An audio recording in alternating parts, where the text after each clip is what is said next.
Let's get into some fight talk. It is UFC 300 week. Yesterday, we looked at the storylines for the main event. Today, we are looking at some of the non-main event fights you should watch out for.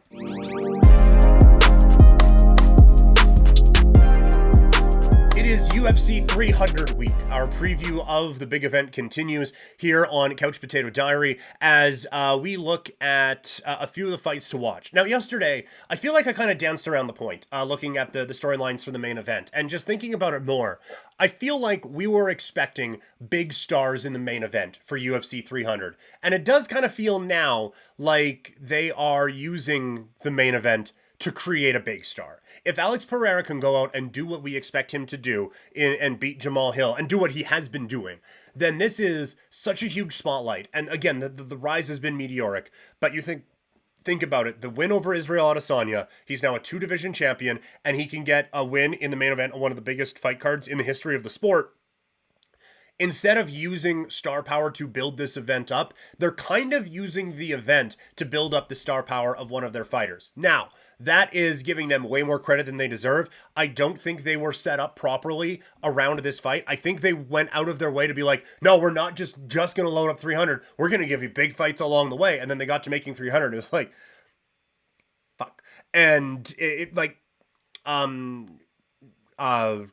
co-main event, Wei Li against Yao Jianan, that should be taking place in China somewhere, instead of being thrown onto this to kind of beef it up a little bit. So there have been, I think, just a few steps missed along the way in building this card up, but I do think that what we have now is an opportunity to create a couple of big stars out of UFC 300.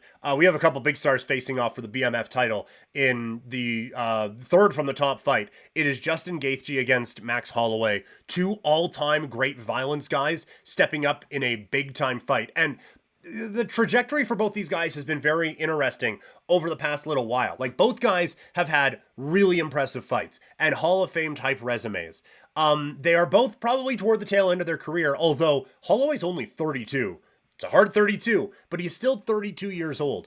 Both have had some big losses relatively recently, some big wins as well, but some big losses relatively recently that have kind of set their perception back. But Gaethje bounces back. He was basically buried, and he's going to face Fiziev. It's going to just basically be a passing of the all-violence torch to this young man, and that's going to be that. And then Gaethje head kicks him, and then he comes up with an amazing performance against Poirier, and now we're looking at him as an unstoppable world beater again. Holloway has had a rough trip up to 155 pounds before.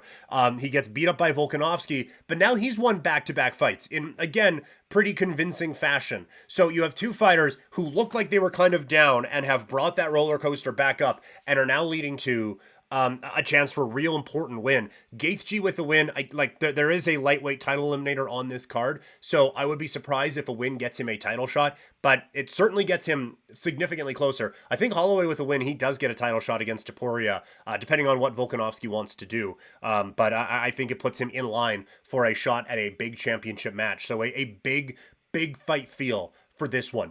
We mentioned the lightweight title eliminator. It is Charles Oliveira taking on Arman Tsarukyan. Tsarukyan getting a chance to build off of the biggest win of his career against Beneil Dariush, while Oliveira is looking to bounce back after a loss to Makhachev, and he did so with a win over Beneil Dariush. Normally I say, look, Tsarukyan has not fought anyone on this level, and that is 100% true. There are very few fighters on the Charles Oliveira level. Oliveira incredibly skilled, but I do think Tsarukyan is pretty live in this bout. I think that there are some real opportunities for him to really show what he can do. Again, Oliveira, one of the more well-rounded fighters in the sport and so talented, but Tsarukyan can really bring it as well. So I'm very excited to see how this fight plays out. Bo Nickel back in the spotlight. He's 5-0 in his MMA career. His longest fight has gone 2 minutes and 54 seconds. This is another opportunity here to build this star in the Ultimate Fighting Championship. And again, huge spotlight, huge opportunity for this guy to really look like something that people can get very excited about. And it's kind of, I'm not going to compare the two because one's in the news for very bad reasons right now. But it is kind of similar, I think, to John Jones being on UFC 100. And look, we got some star power up here, but watch this kid for the next 100 UFCs. He could be one of the future stars of this sport. On the undercard, Kayla Harrison is fighting. This is a big damn deal. Kayla Harrison for a long time has been the best female fighter not in the Ultimate Fighting Championship and has an opportunity now to show her stuff in what the UFC calls the ultimate proving ground. On the one hand, she gets a big spotlight. She's on UFC 300 and her fight is going to be on ESPN, which does mean more eyeballs.